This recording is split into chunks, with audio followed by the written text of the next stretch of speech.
迎您回到新闻大白话的节目现场，我是前次介绍这1个小时的来宾。首先是国际政治专家赖玉成老师，主持人好，观众朋友大家好。另外是资深媒体人董志森，简姐好，大家好。接下来是前海军舰舰长吕礼师，主持人好，各位观众大家好。好，我们来看看海上的状况，这是海巡署刚刚发布的最新情况。他说中国大陆有2艘这个公务船首闯太平岛我们的禁制水域，而且有多近呢？距离海巡的舰艇只有0.1海里，哇，非常非常近啊！2度急转之后被海巡艇驱离说是我国有用这个广播来驱离对方公务船的限制水域。那为什么会有这些看起来有一点紧张的状况呢？我们看到，当然就是日本跟菲律宾前一阵子有一个所谓的海洋经济水域的一个划分的这样子的一个会议嘛，所以呢，中国大陆动作非常大，说是还派了船来做什么呢？台湾东部海底测绘它在海底的一些电缆地形地貌都把它给这个搜集起来。我们看到，包括补齐了什么呢？以对方的角度来看，是过去不完整的海床测绘资料。那新加坡国立大学政治学副教授庄老师他就讲了。他说：“现在呢，中国就对我们台湾东部这样的海域海床状况的掌握，可以有助于提升解放军的潜艇跟反潜作战的效率。所以，像是这样情势的改变，就跟以前我们看到有一个中线，那中线也没有了，各种各式的一个状况有一点点慢慢的温水煮青蛙。”解放军当然，我们看到呢，他经常在做一些打靶啦，还有一些实弹的演习，包括最近我们看到解放军东部战区的空军跨昼夜实弹打靶，透过画面你可以看到，训练的时间呢，说是比以往更长。参与人数更多，既要转战陌生的靶场，又要完成多类型的武器实弹射击。透过数据显示，这一次的训练命中率比起以往有更高的提升。这是我们看到对岸解放军的一些动作。而日本最近跟中国大陆经常从外交上面，或者是在军事上面，某种程度都有一个对峙叠对叠的一个状况。日本的防审他们不断的看说，中国的海军动态最近很多，他们公布了说有3舰密集的穿越进出日本各方的岛链，包括滨州号、南京号、开阳新号他们都把这些讯息给公布出来从日本这边来看，那从中国大陆外交部这一个角度来看，他们是说你日本已经摘下了所谓的和平国家的面具。2战之后，你答应大家要和平，可是现在有所改变那记者也问了一些问题问他说，日本政府表示日本坚守专守防卫只是防卫而已所以不用担心还是和平国家的发展道路。林健他是中国大陆外交部的发言人嘛，他说他嘴上是这样讲，可是行动上却朝着在军事化狂飙猛进所以他们的定义，以中国大陆这边的定义就是你日本已经摘下那个和平的面具所以你可以看到日本跟中国大陆这样子的一个紧绷的状况还在持续。而另外商业界可能就不这么想了，他们当然希望保持一个友好的关系才能赚钱嘛，要有交流。所以中国的日本商会就呼吁他们的政府说，政治问题拜托不要波及我们的企业，包括你看到稀土断供、出口卡关，所以他们的企业界非常的着急。有一些人过去可能在中日之间在一些穿梭的政治人物，现在已经仙逝了，包括这是日本自民党前总裁河野洋平，他在本月的8号去世中国大陆说他是中国人民的老朋友，现在中日关系紧张，他也离开了。据说当地媒体报道是河野5月底住院之后，即便在病床上面，一支电记者要到中国去访问，可能他想要化解两国的僵局。而另外还有一个国家，最近也被中国大陆所制裁所忌惮，这是菲律宾。我刚刚讲了日菲2国要划这个海上的一个经济的海域。那日菲单方面启动这个谈判之后，中国大陆很罕见的说要制裁菲律宾的防长，他的国防部部长，并且包括他的子女配偶这些通通都制裁进去说多次就涉华问题发表错误的言论，而央视先前更是猛批他，污蔑中国是跳梁小丑。所以我们可以看到中国大陆跟日本还有菲律宾的关系已经悄悄有变化了。这次日本跟菲律宾在片面的想要划界把台湾都抛除在外民进党政府真的是软弱，刚开始表示欢迎后来发现事态不对了就说不要侵犯我的权益，然后最后再阿 Q 的很鸵鸟心态的说他们不会侵犯我们的权益，谈判还没谈，他们不会侵犯我们的权益，那对大陆来说的话，就是这怎么可能可以忍耐的不可以忍耐的事情。那既然民进党政府不维权，就像我们对钓鱼岛，你看民进党对钓鱼岛软弱无力，对巴丹岛、对与那国岛都软弱无力的这样的一个情形下，其实中业岛也是我们的而中业岛离太平岛其实是很近的，因为中业岛离中业岛在我们太平岛的北边，距离也不过就是不到50海里，所以都是在经济海域之内那大陆的海警船马上就到太平岛，其实也就是在这个海域中宣示主权，也告诉民进党政府，就是说你不维权，我来维权。那这个也就是说，只要他在台湾的渔民捕鱼就安全。像大陆的海警船都在钓鱼岛常态性的巡逻，你看我们现在很少听到说日本的船有非法的逮捕台湾的这个渔船，为什么？因为台湾的渔民传统的渔场到那地方捕鱼了以后，日本人不敢抓了，为什么？因为大陆的海警船在，而不是我们台湾的海巡署的船这再变成是大陆的海警船在保护台湾渔民在海上捕鱼的作业跟安全。现在要对于台湾的东部海域，因为那是我们传统的渔场，也就是不管是尾鱼、黑尾鱼，或者是这个鬼头刀，还有旗鱼，在这个地方都是我们的捕鱼场。如果日本跟菲律宾划完了以后，我们以后渔民，那么他的权益受伤害的话怎么办？所以现在是大陆的海警船在整区里面维权，而且已经进入与那国岛了。也就是说，大陆的海警船进入了与那国岛，那日本什么也不敢做就一张嘴讲完了以后什么也不敢做。现在已经到了太平岛，也就是靠中业岛，也是在经济海域内了。菲律宾什么也不敢做，为什么？因为大陆的海警，结果我们台湾很有意思民进党的海巡署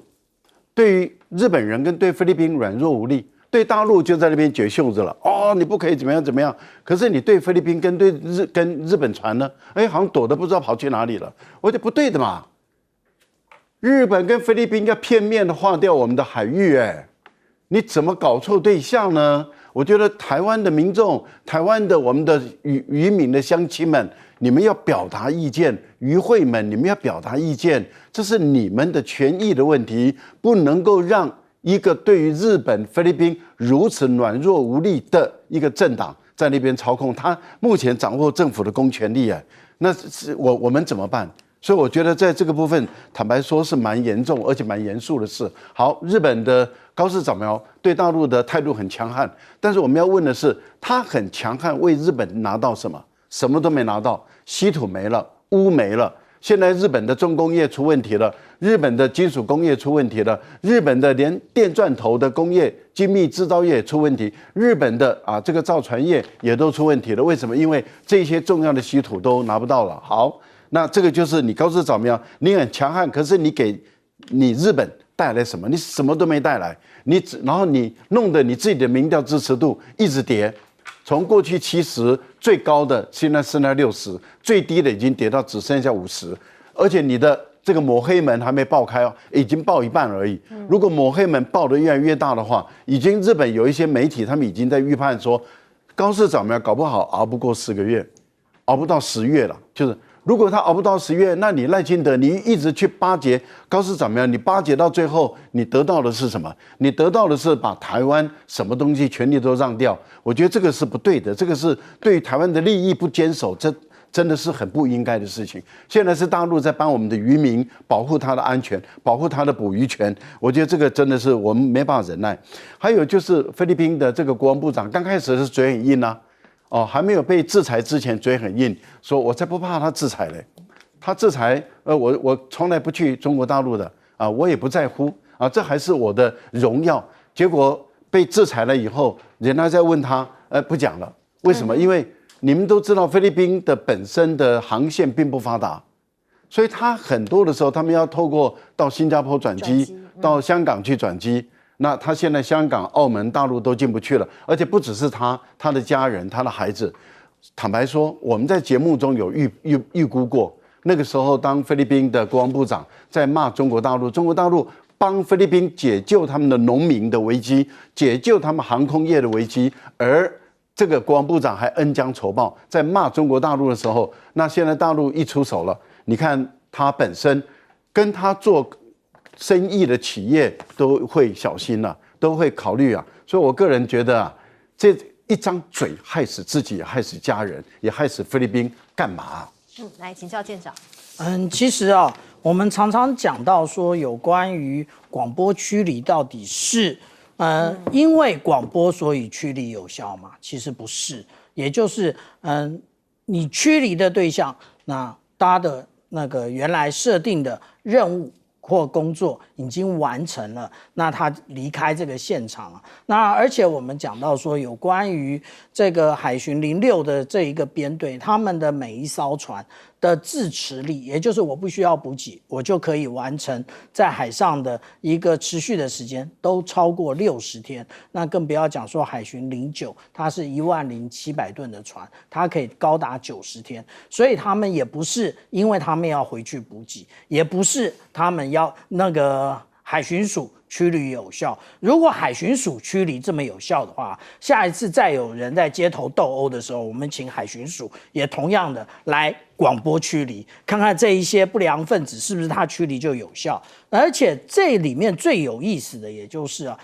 我们最爱强调主权的民进党政府，可是有关于讲到这个台湾东部海域的这一个有关于这个专属经济区的时候，竟然日菲在讨论这件事情的时候，竟然说乐观其成啊，还说要申请加入，我们是最主要的一个地区啊，结果你竟然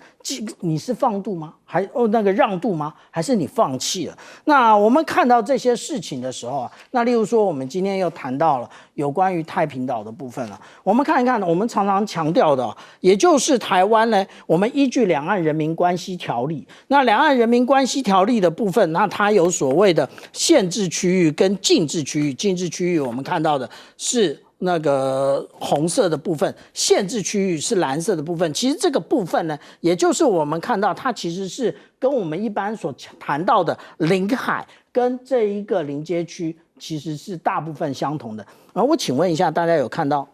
太平岛吗？没有。太平岛其实根本不在这上面，在这上面唯一出现的也就东沙而已。所以我们这样讲啊，现在我们大家又开始很警戒啊，有关于这个南沙太平岛的部分啊。如果说我们讲到说这一些舰船只通过的话，那他们是不是可以提出无害通过了？那至于说在台湾东岸的这一个，大家认为这是第一次吗？这一个对于海底的那个探扫相关的水文资料，这是第一次吗？我给大家先看一个资料，我们先做一些知识准备啊。我们看到这是中国大陆的蓝海信息网络示范系统，这个系统已经上路了。这个系统其实也就是大家现在讲到的海域知觉。那海域觉知的一个系统啊，这个系统最高有卫星，然后在空中其实它有无人机，也有我们看到的这个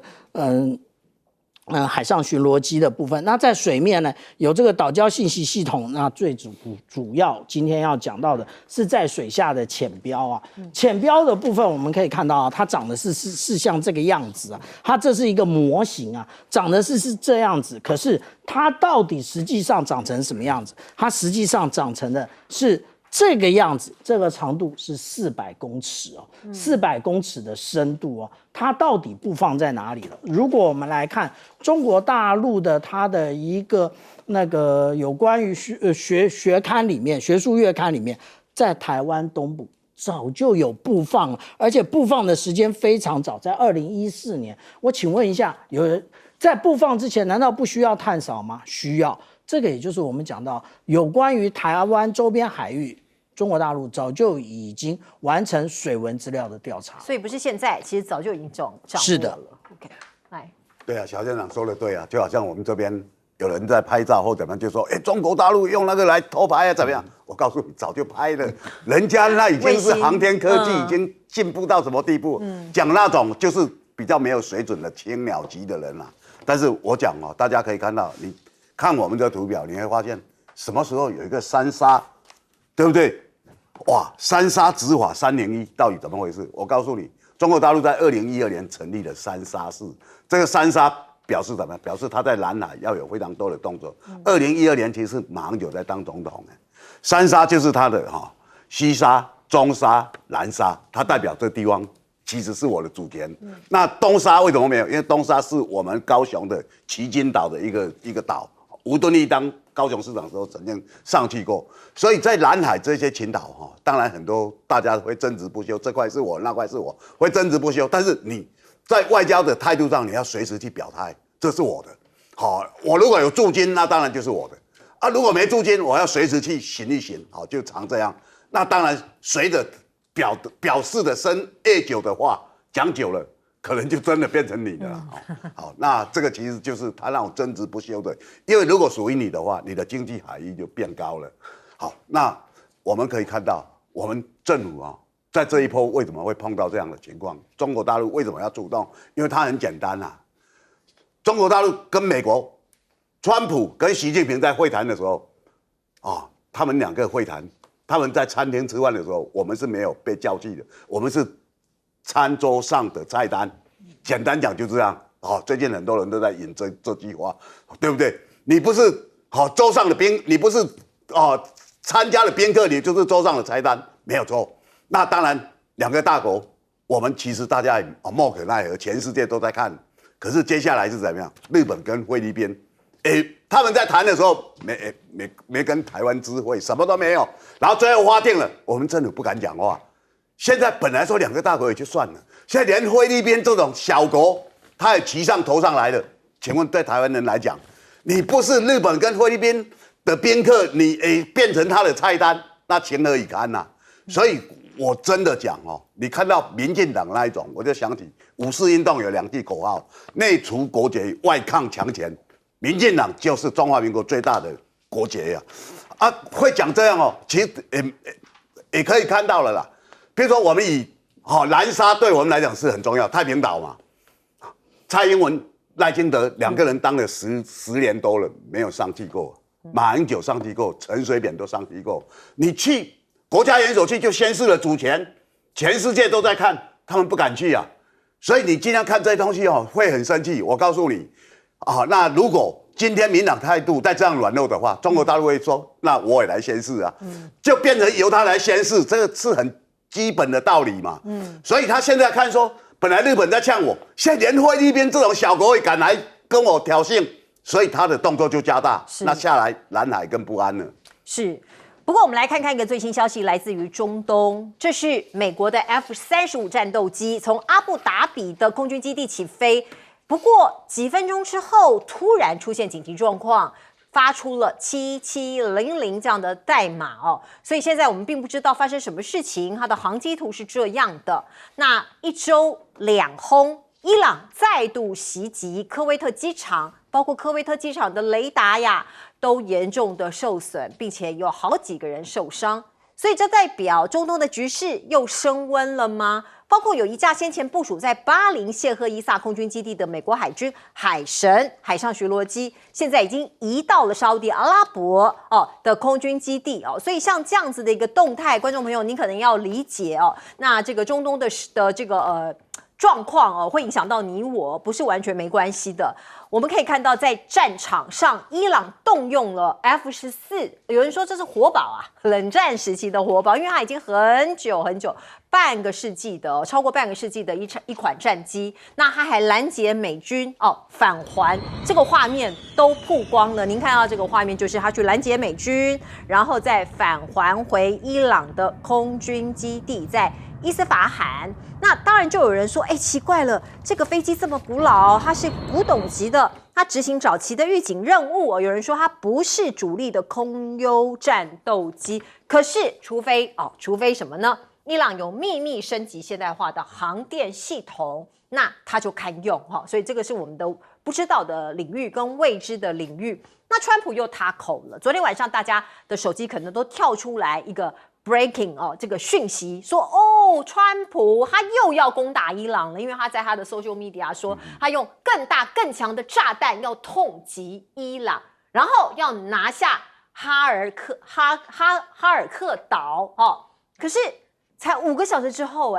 当大家都很紧张的时候，5个小时之后他又塌口了。他又在他的 social media 说啊，取消，态度180度的大转变。所以现在川普啊，这个反反复复已经是常态了。我们到底要相信谁呢？伊朗的外交部发言人就讲啊，到目前为止，伊朗都没有就伊美就是美国跟伊朗的协定达成最后的结论，所以外界对于协定传出的说法都是猜测。因为光是川普自己一个人就反反复复至少讲38次。协议快要完成了。那另外，我们再来看看中国大陆外交部，他们也发表他们的看法。他说，军事手段已经解决不了伊朗局势的根本问题，必须大家一起坐下来紧密沟通，一起为止战来奔走。我们看到，包括印度啊，现在也被惹毛了，因为他们的货船行经这个伊朗的这个海峡的时候，在阿曼海域被袭，那总共已经3艘了从8号、9号有两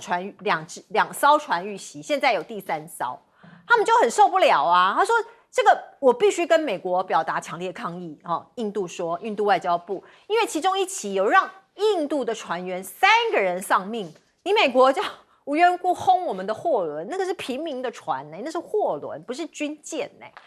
那我们看看呢，伊朗是怎么讲。伊朗说，美国的行为本质就是武装抢劫，还有国家海盗，他当然就大大的挞伐了美国人。来，请教赖老师。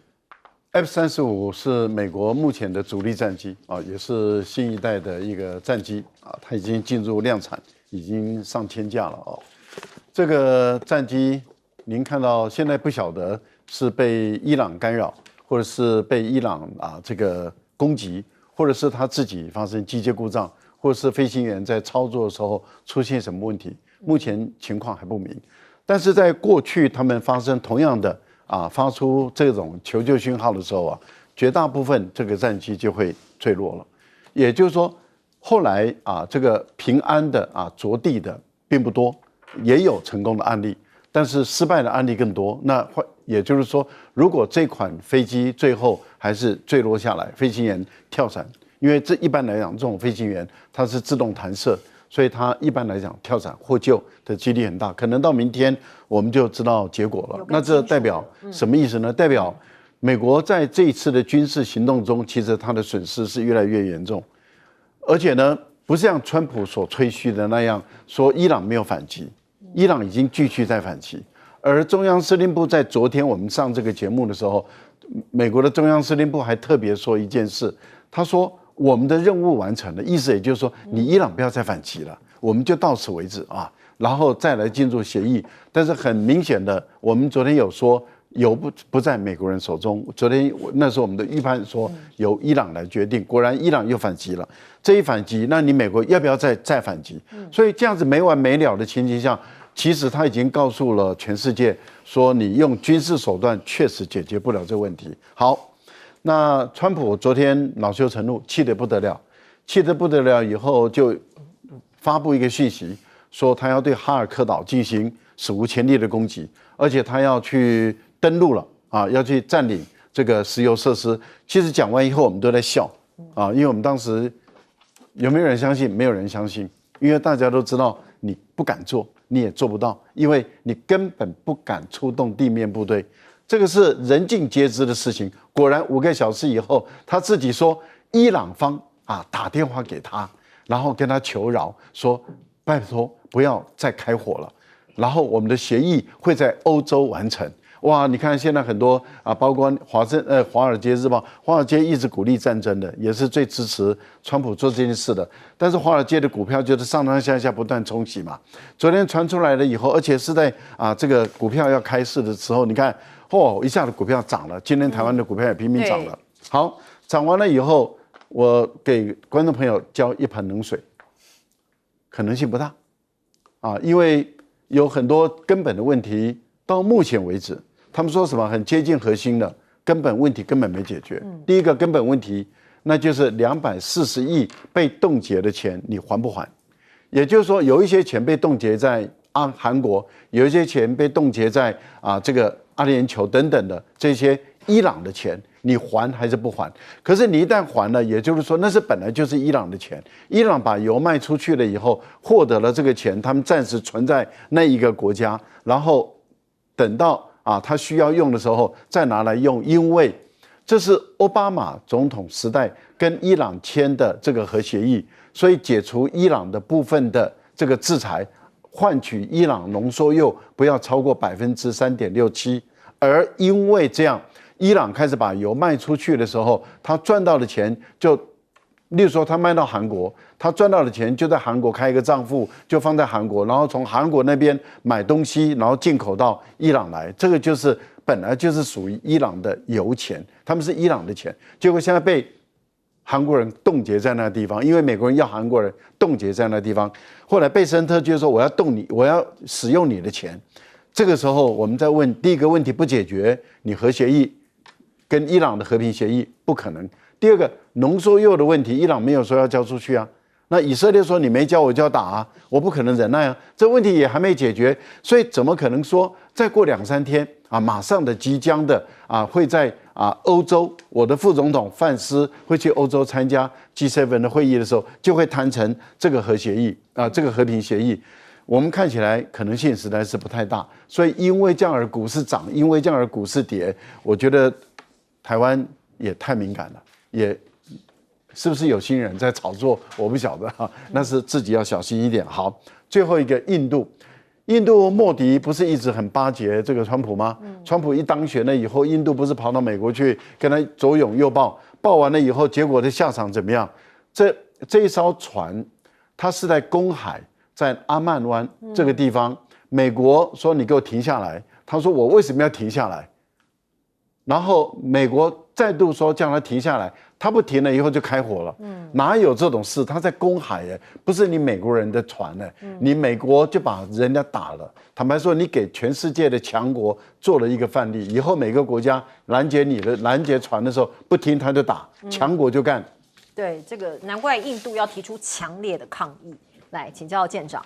我们看川普的这一个他的出 social， 也就是社群媒体的内容其实大家都会被牵动。那牵动呢，不只是牵动人心而已，最主要是牵动股市那这个牵动股市已经不是第一次了，所以我相信等到川普有一天鞠躬下台的时候，大家都会把这些内容好好的厘清，还有到底交易的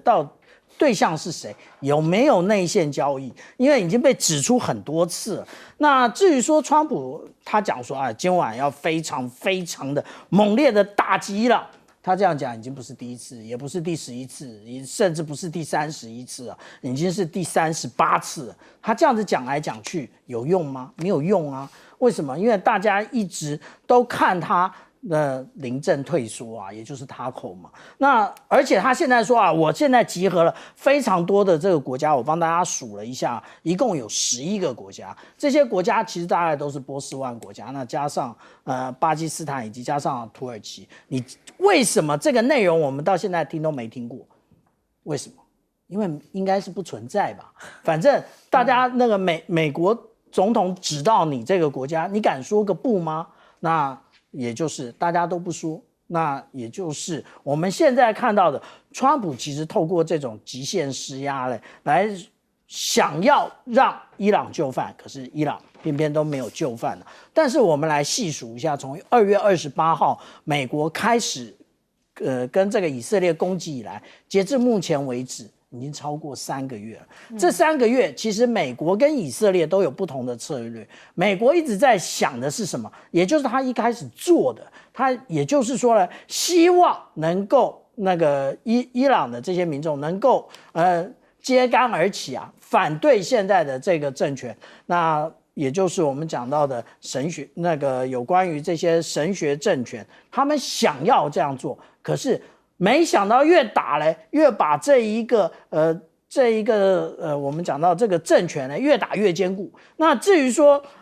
有关于以色列的部分呢，以色列他想要直接的，我们透过这个外科手术式的战争，直接的把这一些上层结构一锅端，然后就能够成功。可是，一锅端也做了。然后我们刚刚讲到的有关于揭竿而起的部分，美国也呼喊了，有用吗？没用，反而是伊朗趁此慢慢的茁壮。也就是说，我们讲到这个战争的本身啊，并没有摧毁伊朗，反而呢，让伊朗从不同的方向，那其实呢，重塑了他自己啊。为什么这么说？因为现在我们所看到的伊朗，那我们刚刚讲到的这些战机啊，我们已经看到了很多那个第3代战机，例如说我们之前看过 F5啊，我们还看到幻象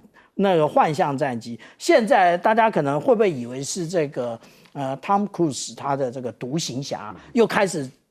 驾着这个 F14起飞？那当然这是开玩笑的，但是意思是什么？也就是这个是在巴勒维王朝所获得的这一个美军装备，到现在为止，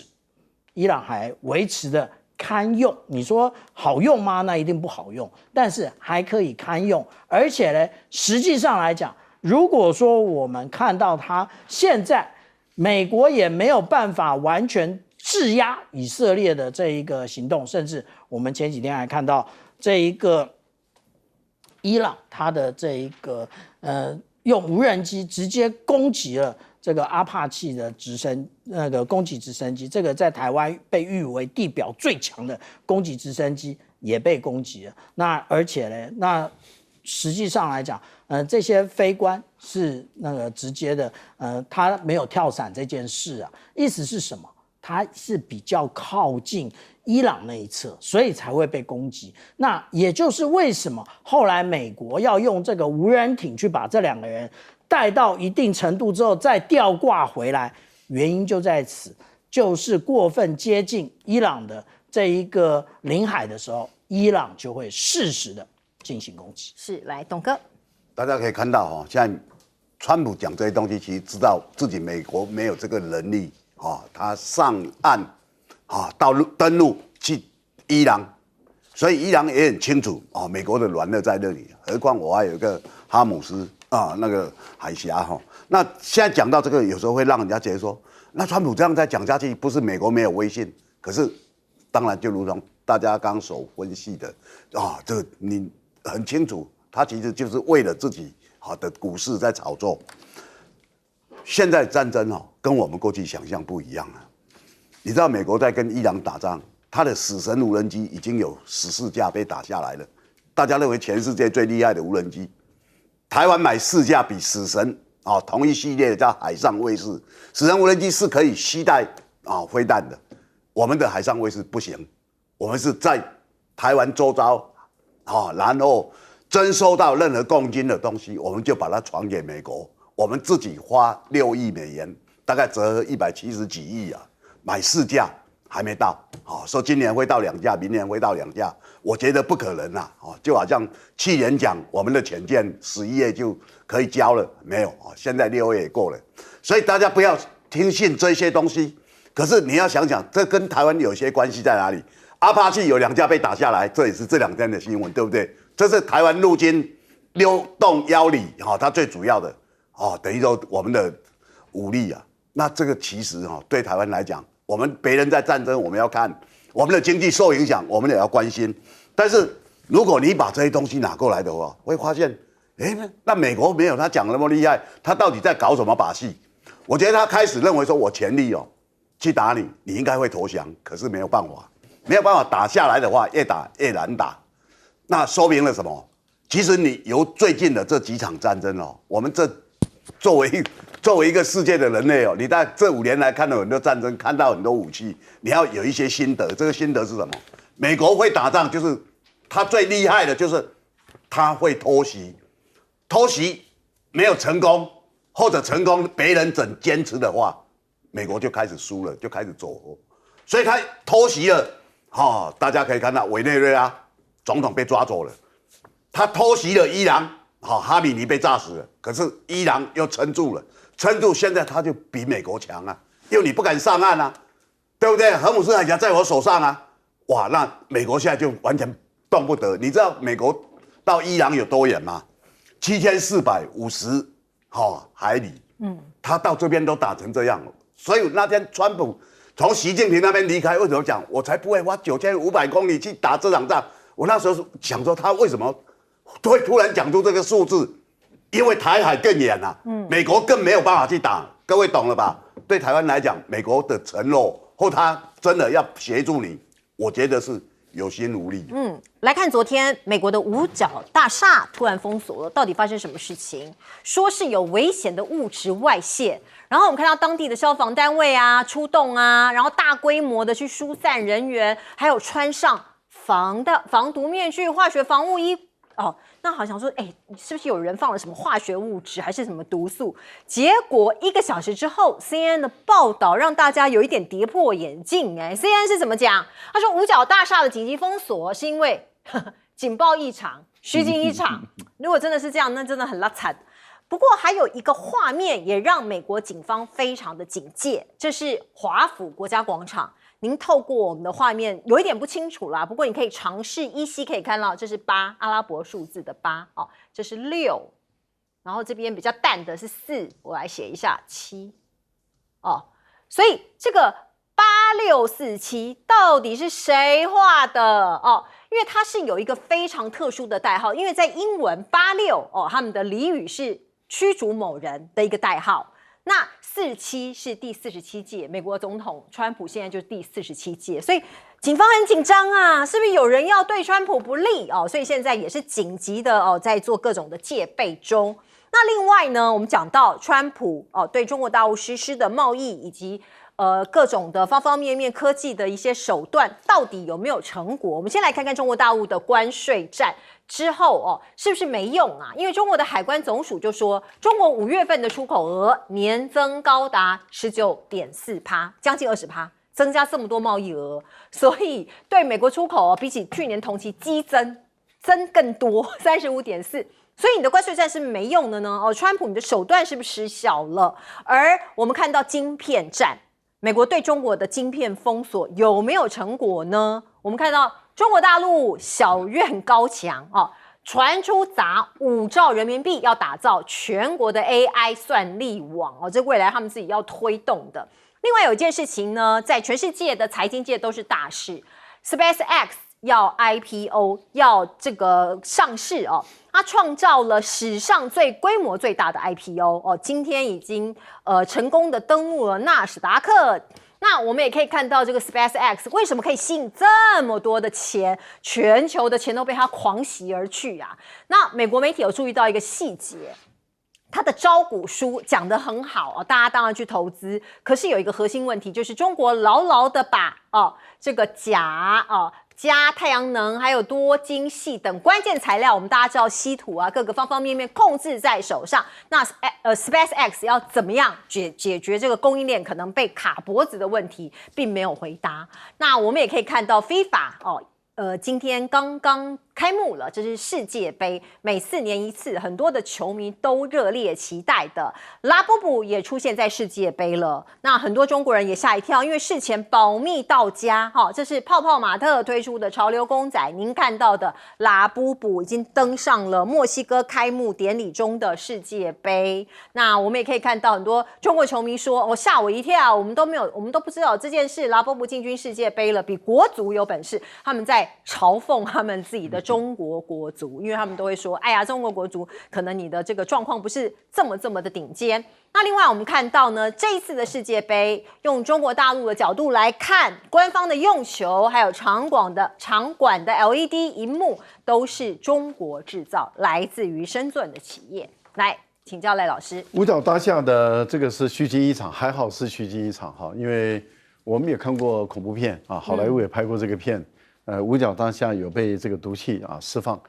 当时判断怀疑就是毒气释放，所以它在2楼到5楼之间全部都封住了。我觉得这个是五角大厦在这个空调的设计这个部分是不错的，因为它每一段的时间全部都封掉，其他的地方就开始做疏散当然虚惊一场了，因为它是有一个侦测器，它的那个出气口里面都有侦测器，侦测金属、有毒物质、有毒化学什么都有侦测啊。但是我觉得还好是虚惊一场，不过这个也可以让大家知道说，哦，原来这么重要的一个军事要塞，那所有的设施都要做得很好。像我们台湾的国防部也是新盖的大楼，那不知道它的中央空调系统有没有按照这种最高的安全规格啊去做各种区段的一个切割啊，我觉得这是非常重要。对于有关于这个国家这个的公园这个地方啊，有出现这种字都不能掉以轻心，对，因为这是一种讯号。看起来很淡，可是看得出来，从空中看，这是8，这是6，这是4，这是7，这个都不能掉以轻心，因为这很明显的是人为画上去的。对，那人为在做这个工作的时候，它是人来人往，并不是一个封闭的一个地方。为什么没有人发现？然后就代表说它的整个筹划是蛮缜密的。然后后来是被空拍，发现不对，怎么有颜色不太一样？那我们都知道，川普有被暗杀过几次，那现在他生日又快到了。他要搞一个白宫广场最大的一个搏斗，而且是在他搞一个这么公开固定活动的搏斗之前出现这样的一个讯号，我觉得这个特勤局还有就是他们的 FBI 都要特别的这留意，因为即使不管有人讨厌或是喜欢川普，但是暗杀一个总统就是不对的方式啊。即使以色列去杀伊朗的总统。伊朗的不是总统，伊朗的这个最高领袖都是不对的，也就是说不应该去采用这种斩首性的行动啊。那更何况这个一个国家他的国家领导人如果被杀，在美国来讲会出现一个非常混乱的一个局面，而这个混乱的局面对世界都会波及坦白说，美国的关税制度尤其是川普的关税，真的是令人啼笑皆非。为什么我这么说你想，我对于全世界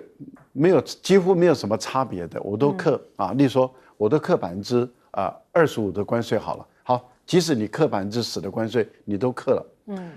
那你没有大小眼，你没有区别，所以等于是所有的国家出口到你的国家，到美国的产品，它是竞争的，是一样的，没有变化的。然后我原来就很容易出口的，我能够进口到你的国家，我就能够出去了嘛。可是问题就在于，你本来的目的是希望因为这样子来去帮助你的生产制造业，可是你的生产制造业根本做不出那些东西来啊。那也就是说你根本做不出来，那怎么办？那就当然进口嘛。那你一旦进口了以后，可是我们都知道关税是进口商吸收，消费者吸收啊，所以只有让物价上涨。但是这个出口商他完全没有影响，因为他还是没有竞争对手啊。那现在的情况是中国大陆的竞争，它的出口，因为原本是美国专门跟中国大陆打竞争战嘛，打这个科技战，所以美国不是给他课税课到180吗？但是现在回到跟大家都一样的时候，大陆当然恢复它的竞争力啦。所以你不觉得这个美国是一个人类间最诡异的？你说美国的学术界到底高明到什么程度？如果是很高明的话，你怎么都培养出这些低智商的学生来当美国的领导人？不过，川普这个关税战一开始就有很多学者提醒他了，可是他还是一意孤行，就造成今天的结果。我们进一下广告。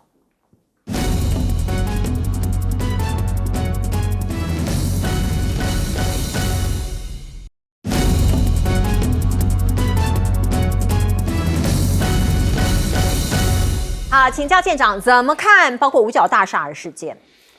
五角大厦这个问题那他既然说是警报误报了，那但是宁可让他误报，不要真实实现了。那如果说我们来看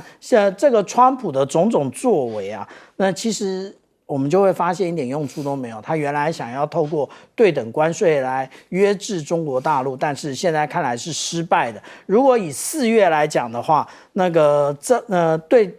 出口的增值啊是在14.1。那刚刚赖老师有讲到说，有关于现在中国大陆它的物价已经开始微幅的上升了。那现在以5月来讲，中国大陆的出口已经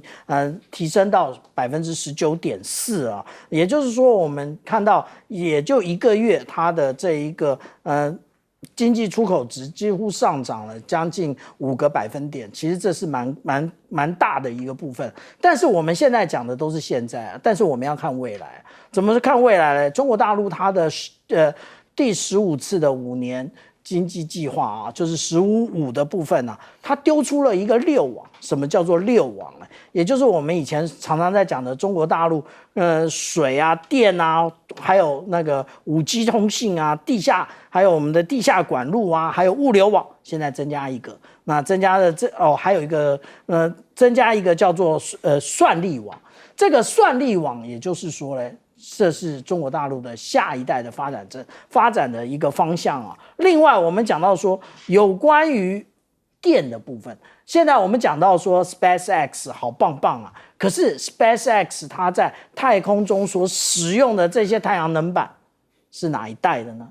那现在中国大陆的这个神舟23直接带上那个它的一个实验室的时候，它用的是第3代，也就是我们讲到的这个钙钛矿的这个太阳能电池。这个电池它的发电效率呢，其实是26%，可是对比第1代的矽晶，它是22%，对比第2代的13%，也就是它已经大幅上升。现在中国大陆在做实验，我们看到的 SpaceX 在纳斯达克上市赚大钱，但是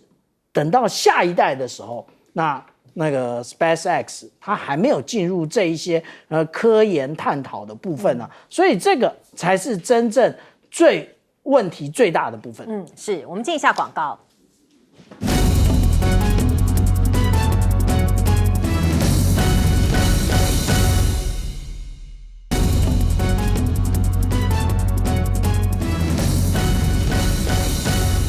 好，世界杯现在登场了，地点在墨西哥、美国跟加拿大。来，请教董哥。哇，大家看世界杯一定是会盖过美国跟伊朗的新闻，因为这是全世界最多人看的运动，比奥运还多人，你知道吗？那今年的情况比较特殊，就是美国、加拿大还有墨西哥合办，3个国家合办一场足球赛，那肯定更大，有史以来最大的，这真是伟大的史诗行动啊！但是你看当然没有我们啦，那大陆人更不用讲大家在那边在奚落，不过他们拉普普上去，其实还是蛮有荣耀感的。我们什么没有，我们就只能当观众。2002年陈水扁当总统的时候，要替台湾培养足球，他把那一年定为台湾的足球元年，要开始培养，要把小朋友送去南美洲受训。然后每年补贴家长多少钱？然后大概多久之内，我们就可以进为全世界8强？8强啊！各位朋友，我讲这个，大家讲这个，我在开玩笑，这是事实。我讲的东西都是事实。我们真的有送小朋友去南美吗？没有啊。对啊，我想说，我的意思是想，他看到人家活动很热闹，吹牛，就想着要进去，而且他是公开讲，还不是那个。那其实最后政府什么都没有做了。我们过去政府曾经很努力大家知道，比如说。我们台湾有个足球场在台北对，台北足球场，因为那时候推动蒋纬国将军在推动，对，那中华的女足木兰队打得很不错，对。